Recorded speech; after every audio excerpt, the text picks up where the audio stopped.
ఓం శ్రీ సాయిరాం. భగవాన్ శ్రీ సత్యసాయి బాబా వారి పాద పద్మములకు శతకోటి నమస్కారములు. నేను రజనీ కుమారి. అనంతపూర్లో నేను ఇంటర్మీడియట్ చేశాను. 1992 2 ఇయర్స్ చేశాను. స్పోర్ట్స్ మీట్ అంటే అది చాలా ఒక పెద్ద పండుగ అనమాట స్టూడెంట్స్కి. స్పోర్ట్స్ మీట్ అంటే ఆటల పండుగ. స్పోర్ట్స్ మీట్ ఇంకా జనవరిలో కదా, ఇంకా ఒక 2 months ముందు నుంచే ఆ హడావిడి స్టార్ట్ అయిపోతుంది. హాస్టల్లో, కాలేజ్లో ఇంకా అందరిది ఒకే టాపిక్ అనమాట. స్పోర్ట్స్ మీట్లో ఏ ఐటమ్స్ లో మనకు ఛాన్స్ వస్తుంది, ఏ విధంగా వాటిని మనం సక్సెస్ఫుల్ గా ప్రజెంట్ చేయాలి, స్వామిని ఏ విధంగా సంతోష పెట్టచ్చు, అందరి టాపిక్ ఒకటే అనమాట. నాకు మొదటి సంవత్సరంలో స్పోర్ట్స్ మీట్ లో ముందుగా ఒక డాన్స్ నేర్పించారు, కోలాటం. అందరం చక్కగా నేర్చుకున్నాము. ఒక 50 to 60 members ఉంటాము. అందరికీ చక్కగా నేర్పించారు. బాగా ప్రాక్టీస్ చేశాము. అంతా పర్ఫెక్ట్ గా అయిపోయింది. సో స్వామికి పర్తిలో ఒకసారి అన్ని ప్రోగ్రామ్స్ చూయించాం, అనంతపూర్ అందరివి. చూయించిన తర్వాత స్వామి అంతా బాగుంది అని చెప్పారు. టీచర్స్ మాత్రం డాన్స్ ప్రోగ్రామ్ కాకుండా మరేదైనా ఉంటే బాగుంటుందేమో అనేది సూచించారనమాట. సో మళ్ళీ టీచర్స్ మాకు యాక్చువల్గా టైం ఒక వారం రోజులే ఉంది స్పోర్ట్స్ మీట్కి. ఈ వారం రోజుల్లో ఒక కొత్త ఐటమ్ని మళ్ళీ మనం సెలెక్ట్ చేసుకోవడము, దానికి అన్ని ప్రిపరేషన్స్ చేసుకొని మేము నేర్చుకొని ప్రజెంట్ చేయడం అంటే అది చాలా తక్కువ టైము. అదొక ఛాలెంజింగ్ అయిపోయింది అనమాట. స్వామి ఎప్పుడూ ఛాలెంజెస్ విసురుతూనే ఉంటారు మనకి. అందులో నుంచే మనకు పాఠాలు కూడా నేర్పిస్తూ ఉంటారు. So madams, Saimani madam, Dwarakarani madam ఏదైతే బాగుంటుంది, ఏ ప్రోగ్రామ్ అయితే స్వామికి ఆనందం కలిగించగలం మనము, స్వామి ఇష్టపడతారు అనేసి ఆలోచించి ఫైనల్ గా ఒక పిరమిడ్ స్ట్రక్చర్స్ ది సెలెక్ట్ చేశారనమాట. సో మేడమ్స్ ముందుగా ఏ ఫార్మేషన్స్ ఏవే ఉంటే బాగుంటాయి అవన్నీ వాళ్ళు సెలెక్ట్ చేసి మాకు నేర్పించారు. సో మేము వారం రోజుల్లోనే పర్ఫెక్ట్ గా నేర్చుకున్నాము. ఇంత తక్కువ టైంలో అంటే వారం రోజుల్లో ఒక కొత్త ఐటమ్ ని మనం సెలెక్ట్ చేసుకోవడము, దానికి కావాల్సినదంతా చూసుకొని దాన్ని ఫైనల్ గా నేర్చుకొని ప్రజెంట్ చేయడం అనేది ఒక్క స్వామి దగ్గర మాత్రమే సాధ్యమవుతుంది. అది ఎందుకంటే స్వామి యొక్క అనుగ్రహం కాబట్టి. స్వామి యొక్క అనుగ్రహం లేకపోతే మనం ఏమీ చేయలేము. ఆయన మనకి అలా తక్కువ టైంలోనే మేము పర్ఫెక్ట్ గా చేసేటట్టు వారు అనుగ్రహించారు. సో అంతా నేర్చేసుకొని మళ్ళీ స్వామికి పర్తిలో ఒకసారి చూపిస్తే బాగుంది బంగారు, చాలా బాగుంది అని చెప్పారనమాట. ఓకే చేశారు. సో ఆ ఐటమ్ ని మేము మా ఫస్ట్ ఇయర్ లో స్పోర్ట్స్ మీట్ లో ప్రజెంట్ చేశాము. మళ్ళీ నా సెకండ్ ఇయర్ లో మాత్రం నాకు మా కాలేజ్ అంటే ఇంటర్మీడియట్ కాలేజ్ అనమాట, Shri Sathyasai arts and science junior college for women, Anantapur campus లోనే ఉండేది. అప్పుడు డే స్కాలర్స్ ఉండేవాళ్ళు. సో మాకు మార్చ్ పాస్ట్ లో నాకు మా కాలేజ్ బ్యానర్ పట్టుకునే అవకాశం నాకు దొరికిందనమాట. అది చాలా అవకాశం, గొప్ప అదృష్టంగా భావిస్తాను నేను. ఎందుకంటే మా కాలేజ్ని మేము లీడ్ చేస్తున్నాము అన్న ఒక భావన ఎంత సంతోషాన్ని కలిగిస్తుందంటే అది చాలా గొప్ప అవకాశం, అదృష్టంగా భావిస్తాను నేను. స్వామి అనుగ్రహంతో అవకాశాన్ని నాకు ఇచ్చారు. బ్యానర్ ని ఇద్దరం పట్టుకున్నాము. ఒక అమ్మాయిని డే స్కాలర్స్ అమ్మాయి, ఇంకోటి నన్ను సెలెక్ట్ చేశారనమాట. సో కాలేజ్ లో ప్రాక్టీస్ చేసినప్పుడు అది ఏం తెలియలేదు. ఎందుకంటే మార్చ్ పాస్ట్ లో ఒక 2 స్టిక్స్ పట్టుకొని, దానికి బ్యానర్ ఉండేది కాదు కదా, ఓన్లీ అలా స్టిక్స్ పట్టుకొని మేము రిహార్సల్స్ చేసుకున్నాము. ఎప్పుడైతే పర్తికి వచ్చిన తర్వాత బ్యానర్ తో రిహార్సల్స్ చేశామో అప్పుడు తెలిసింది అసలు అది ఎంత కష్టమైన పని అనేసి. ఎందుకంటే హిల్ వ్యూ స్టేడియంలో విపరీతమైన గాలి, ఆ గాలి బ్యానర్ ని తోసేసేదనమాట.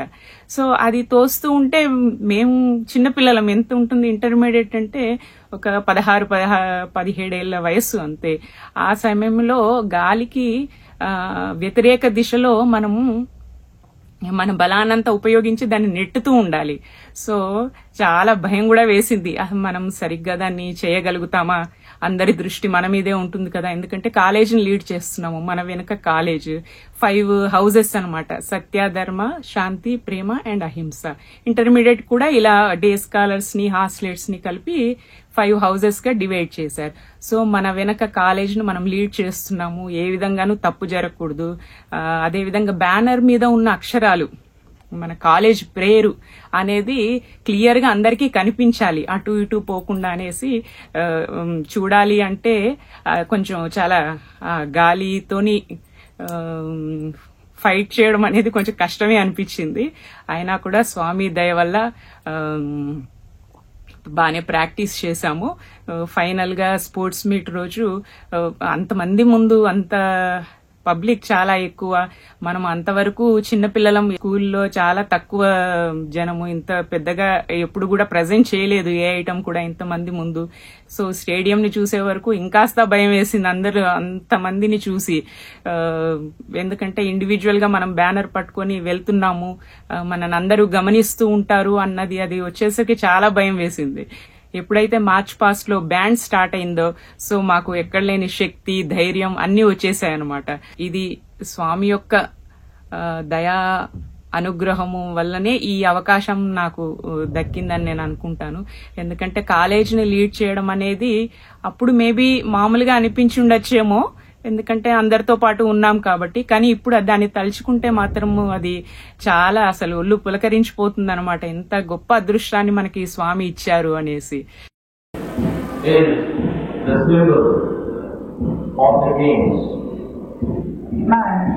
Though he lives in this world, must not be attached to the world. In Bhagwan's own words, hands in society, head in the forest.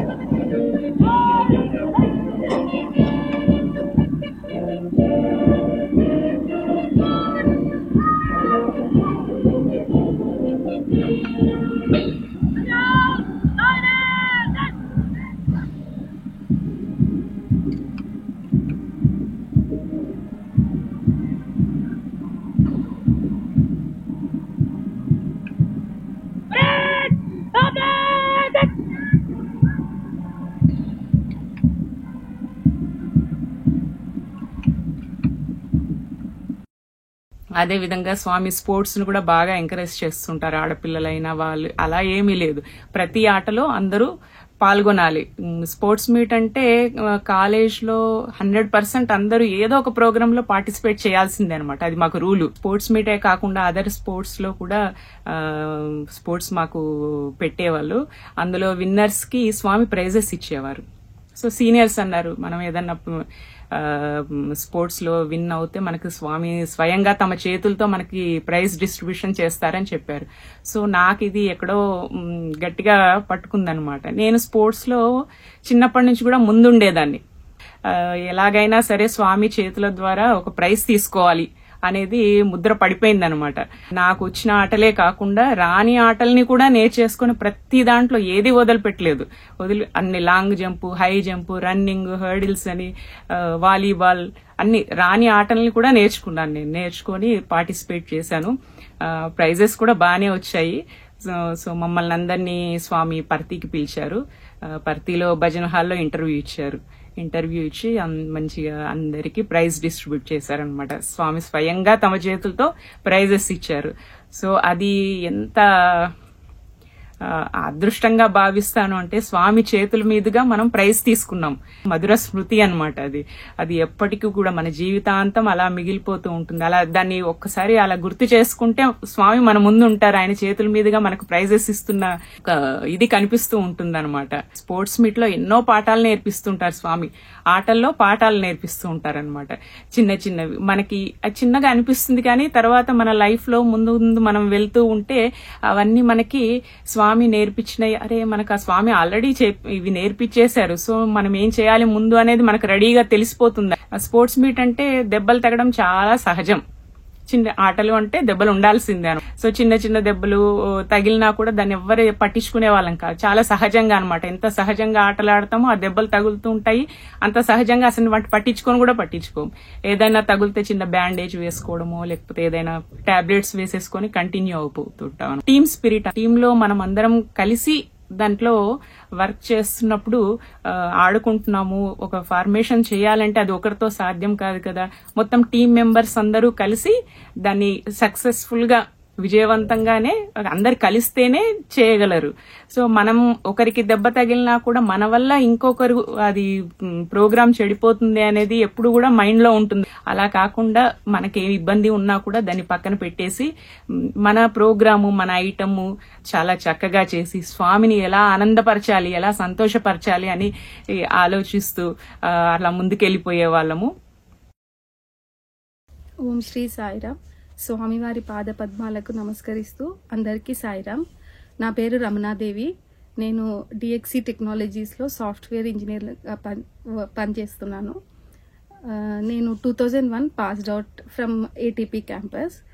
So ఇప్పుడు నేను స్పోర్ట్స్ మీట్ గురించి కొన్ని నా అనుభవాలు చెప్పాలనుకుంటున్నాను. 2001లో sports meet in the first year నేను first కరాటేలో జాయిన్ అయినా. కానీ నా మనసు మొత్తం బ్యాండ్ మీద ఉండే. అంటే నాకు బ్యాండ్ నేర్చుకోవాలి, బ్యాండ్ సెల్ఫ్ రిలయన్స్లో ఉంటే బాగుండు, బ్యాండ్ వాయిస్తే బాగుండు, స్వామికి దగ్గరగా ఉండొచ్చు, ప్రొసెషన్లో ఉండొచ్చు, స్వామిని తీసుకెళ్ళొచ్చు అని అనుకునేదాన్ని. బట్ నేను కరాటే కూడా ఇష్టము, బట్ ఎక్కువ మనసు బ్యాండ్ మీద ఉండేది. సో కరాటే రోజు ప్రాక్టీస్ చేసేదాన్ని. రిటర్న్లో బ్యాండ్ వాళ్ళు ప్రాక్టీస్ చేస్తుంటే అక్కడ వెళ్ళి కూర్చొని వాళ్ళని అబ్జర్వ్ చేస్తూ ఉండే. వాళ్ళు ఎలా వాయిస్తున్నారు, ఏంటి, బాగా వాయిస్తున్నారు అని చెప్పి కొంచెం అట్లా టైం స్పెండ్ చేసి అప్పుడు హాస్టల్కి వెళ్ళిపోయేదాన్ని. సో డైలీ ఇట్లా అవుతుంటే ఒక 2-3 వీక్స్ అయినాక అట్లనే కూర్చున్నా. అక్కడ Kiran Bala ma'am, Rani ma'am, Paromita ma'am వీళ్ళు ఇన్ఛార్జెస్ ఫర్ బ్యాండ్. సో ఒక అమ్మాయి బ్యాండ్ నుంచి డాన్స్కి వెళ్ళిపోయింది because she's a good dancer. So బ్యాండ్లో ఒక ప్లేస్ వేకెంట్ అయింది. సో నేను అక్కడే కూర్చున్నా కాబట్టి నేను ఇదంతా అబ్జర్వ్ చేశాను. సో నేను వెళ్ళి ma'am I want to play band, నేను బ్యాండ్లో ఉండాలనుకుంటున్నా అని చెప్పా. ఫస్ట్ నాకు క్లారినెట్ ఇచ్చారు మ్యామ్. నాకు కొంచెం బ్రీతింగ్ ప్రాబ్లం. ఆ క్లారినెట్ వాయిద్దామంటే నాకు రావట్లేదు, ఊపిరి అందట్లేదు క్లారినెట్ వాయిద్దామంటే. మళ్ళీ మ్యామ్ నన్ను తీసేస్తారేమో ఎట్లా అనుకుంటే డ్రమ్స్లో కూడా రిక్వైర్మెంట్ ఉండే. సో డ్రమ్స్కి వెళ్ళిన. అక్కడ ఇద్దరం ఉండే డ్రమ్స్ కోసం. డ్రమ్స్ అండ్ ఒక ట్రయాంగిల్ ఉంటుంది దానికి. సో నాకు డ్రమ్స్ వాయించాలనే కోరిక బాగుండేది. మళ్ళీ మేము మా ఇద్దరిని ప్లే చేయమన్నారు. ఎవరు బెస్ట్ ప్లే చేస్తే వాళ్ళకి డ్రమ్స్ ఇస్తాము అని అంటే నేను ఫుల్ నా ట్రై చేసి ప్లే చేసిన. సో నన్ను సెలెక్ట్ చేసుకున్నారు. ఎట్ లాస్ట్ నేను from karate to band move అయింది. నా కోరిక తీరింది. నాకు స్వామి నేను ఎంత ప్రే చేసుకున్నానో స్వామి నాకు విని నన్ను బ్యాండ్లో చేర్చుకున్నారు. అది అయిపోయినాక ఫస్ట్ ఇయర్ స్పోర్ట్స్ మీట్లో మా మదర్ వచ్చిండ్రు స్పోర్ట్స్ మీట్ అటెండ్ అవ్వడానికి. సో నేను స్వామిని ప్రొసెషన్లో అట్లా తీసుకొస్తుంటే మా మదర్ చూసి ఎంత ఏడవాలనో అంత ఏడ్చి, అంటే ఆనందంతో తట్టుకోలేక స్వామి నా కూతురు స్వామిని తీసుకొస్తుంది అని చెప్పి చాలా ఆనందంతో చాలా ఫీల్ అయ్యి చాలా కొంచెం ఏడ్చారు. ఫస్ట్ ఇయర్లోనే నాకు ఇంత మంచి అవకాశం దొరికి నేను అనుకున్నది స్వామి నాకు ప్రొవైడ్ చేసినందుకు నేను స్వామికి చాలా థ్యాంక్ఫుల్గా ఉన్నా. సో అదే ఫస్ట్ ఇయర్లో ఫస్ట్ పిక్ విత్ స్వామి నేను స్వామి చెయ్యిని ఇట్లా హ్యాండ్ ఇట్లా పట్టుకొని ఫోటో దిగాను అనమాట. స్వామి పక్కనే ఉన్నా, స్వామి రైట్ హ్యాండ్ని ఇట్లా పట్టుకొని స్వామి వైపు ఇట్లా చూస్తూ ఉన్నా. నాకు స్వామి పిక్ వచ్చింది. సో ఫస్ట్ ఇయర్లోనే ఫస్ట్ సెమిస్టర్లో నాకు అట్లా స్వామి హ్యాండ్ పట్టుకోవడము అవన్నీ నాకు జరగడము నాకు చాలా హ్యాపీగా అనిపించింది. స్వామికి చేసింది నేను జస్ట్ బ్యాండ్ ప్లే చేసిన, దీన్ని స్వామి నాకు ఇన్ రిటర్న్ కూడా ఇచ్చారు. నాకు అది మెయిన్ ఇంపార్టెంట్. నేను అది ఎట్లా ఫీల్ అయినానంటే నా మ్యారేజ్ అప్పుడు అన్ని అరేంజ్మెంట్స్ అయినాయి. సో సన్నాయి వాళ్ళు వచ్చారు, పంతుళ్ళు, అన్ని మొత్తం హాల్ అన్ని అరేంజ్మెంట్స్ అయిపోయినాయి. బట్ బ్యాండ్ ఒకటి లేకుండే. సో హైదరాబాద్లో బ్యాండ్ అనేది చాలా ఇంపార్టెంట్ మ్యారేజెస్లో. మా మదర్ చాలా ఫీల్ అయినరు, అయ్యో పెళ్ళికి బ్యాండ్ వాళ్ళు రాలేదు, బ్యాండ్ అరేంజ్ కాలేదు అని అనుకున్నారు. తీరా టైంకి మా తాతగారు ఎక్కడి నుంచో తెలీదు ఒక బ్యాండ్ వాళ్ళని తీసుకొచ్చి time on the spot band వాళ్ళని తీసుకొని వచ్చారు. సో మా మదర్ దీన్ని నువ్వు బ్యాండ్ ప్లే చేసినావు కాబట్టి స్వామి నీకు బ్యాండ్ పంపించిండ్రు అని అప్పుడు డైరెక్ట్ అది ఒక్కటే మాట అన్నారు. సో నేను అది కనెక్ట్ అయిపోయినా, నిజంగానే ఉండొచ్చు, నేను బ్యాండ్ ప్లే చేయకపోయినా స్వామి పంపించేవాళ్ళు. బట్ అది నాకు చాలా ఆనందంగా అనిపించింది. ఆన్ టైమ్ ముందే కూడా అరేంజ్ చేస్తుండే, బట్ నాకు తెలియాలి అంటే సో స్వామితో కనెక్ట్ అయి ఉన్నా అని చెప్పి కరెక్ట్ అదంతా ముందు అరేంజ్ కాకుండా టైంకి మాత్రము నాకు రావాల్సింది వచ్చింది అని మేము ఫీల్ అయినాము. ఒక చిన్న experience related to Avatar declaration day. యాక్చువల్గా అది డిక్లరేషన్ డే గురించి నేను పుట్టపర్తికి వెళ్ళలేదు. మా సమితి, అమీర్పేట్ సమితి వాళ్ళు దసరా సెలబ్రేషన్స్ అయిపోయినాయి, స్వామికి థ్యాంక్స్ చెప్పుకుందామని చెప్పి మేమందరం కలిసి పుట్టపర్తికి వెళ్ళాము. అక్కడికి వెళ్ళినాక నా బ్యాచ్మేట్స్ అందరూ, ఓల్డ్ స్టూడెంట్స్ అందరు కనిపిస్తున్నారు. ఎందుకు వీళ్ళందరూ వచ్చింది అని నేను అనుకున్నా. అప్పుడు మా ఫ్రెండ్స్ కనిపించి, ఏంటి నువ్వు నీకు రిజిస్ట్రేషన్ చేసుకున్నావా నార్త్ క్యాంటీన్ లో అన్నారు. ఏం రిజిస్ట్రేషన్ అంటే, అవతార్ డిక్లరేషన్ డే కదా, మన స్టూడెంట్స్ అందరూ అక్కడ రిజిస్ట్రేషన్ చేసుకోవాలి, ఎల్లు అంటే నేను దసరా సెలబ్రేషన్స్ కానీ నేను వస్తే స్వామి నాకు ఈ ఆపర్చునిటీ ఇచ్చారు. యాక్చువల్గా నేను అంత వర్క్ బిజీలో నేను లీవ్స్ ఎక్కువ పెట్టాను కాబట్టి నేను ప్లాన్ చేసుకోలేదు అవన్నీ. బట్ దసరాలో ఆన్ ది స్పాట్ మార్నింగ్ నాకు టికెట్ బుక్ అయింది. సో మా అంకుల్ వాళ్ళందరూ తీసుకెళ్లారు, నేను వచ్చేసిన పుట్టపర్తికి. అక్కడికి వెళ్ళినాక రిజిస్ట్రేషన్ అంతా అయిపోయింది. అక్కడ లక్కీ డిప్ లాగా తీస్తారు, ఎవరు ఏం ఆఫర్ చేయాలి స్వామికి అని. సో బుకేనా లేకపోతే స్వామికి గ్రీటింగ్ కార్డు అట్లా అన్ని లక్కీ డిప్ లాగా తీస్తారు. నేను లాస్ట్ మినిట్ లో రిజిస్ట్రేషన్ అయిపోయింది, ఆల్మోస్ట్ అయిపోయింది. 1 hour ముందు నేను రిజిస్ట్రేషన్ చేసుకున్నా, అయిపోయింది. సో బ్యాండ్ వాళ్ళు కూడా అక్కడ మళ్ళీ ప్లే చేస్తున్నారు. అక్కడ అన్ని చూస్తే అక్కడ ఒకటి సైడ్ డ్రమ్ నేను ఏదైతే వాయిస్తున్నానో అది వేకెంట్ గా ఉంది. అది చూస్తే అది వాయించడానికి ఎవరు లేరు. సో నేను లీడర్ని అడిగాను, అడిగితే కెన్ ఐ ప్లే అంటే కానీ ఇప్పటికిప్పుడు అంటే నువ్వు ప్లే చేయలేవు, బికాస్ 15 days ప్రాక్టీస్ ఉండాలి. వీళ్ళందరూ 15 days నుంచి వీళ్ళు ప్రాక్టీస్ చేసుకుంటున్నారు. సో ఇప్పుడు నీకు నోట్స్ తెలీదు అంటే సడన్ గా నువ్వు రాంగ్ ప్లే చేసిన టీం మొత్తం కరెక్ట్ ఉండదు, సింక్ లో ఉండదు. Don't mind, but next year you can surely come, 15 days practice చేసి నువ్వు పార్టిసిపేట్ అవ్వచ్చు అన్నారు. అంటే నేను కరెక్టే అనుకున్నా, బికాజ్ నా వల్ల టీం మొత్తం స్పాయిల్ అవ్వద్దు, నేను ప్లే చేయనులే స్వామి, నెక్స్ట్ ఇయర్ నేను ట్రై చేస్తా అనుకుని. ఇది 2019లో, బిఫోర్ కరోనా. సో నేను అయిపోయినాక నేను మామూలుగా నార్త్ క్యాంటీన్కి వచ్చి కూర్చుంటే లక్కీ డిప్ తీసిండ్రు. ఫస్ట్ స్లిప్ ఒక అమ్మాయిది వచ్చింది. ఆ అమ్మాయి పేరు నాకు గుర్తులేదు. ఆ అమ్మాయి ఏంటంటే బ్యాండ్ లో ఉందన్నమాట. సో ఆల్రెడీ బ్యాండ్ లో ఉంది కదా, మనం ఒక్క అమ్మాయికి 2 ఛాన్సెస్ ఇవ్వద్దు, మనం మళ్ళీ నెక్స్ట్ వేరే చిట్ తీద్దామన్నారు. నెక్స్ట్ సెకండ్ చిట్ రమణాదేవి అని వచ్చింది, నా పేరు వచ్చింది. నేను అనుకున్నా ఇక్కడ ఈ అమ్మాయి బ్యాండ్ లో ఉంది కాబట్టి, నేను బ్యాండ్ లో లేను కాబట్టి నా పేరు, ఇంతమంది సిస్టర్స్ లో నేను లాస్ట్ లో వచ్చి రిజిస్టర్ చేసుకున్నా. నా పేరు స్వామికి బుకే ఇవ్వడానికి, ఫస్ట్ స్వామికి బుకే ఆఫర్ చేస్తాం కదా, సో దాన్ని ఆఫర్ చేయడానికి స్వామి నన్ను సెలెక్ట్ చేసుకున్నారు. నేను చాలా హ్యాపీగా ఫీల్ అయినా. So this is one of my experiences.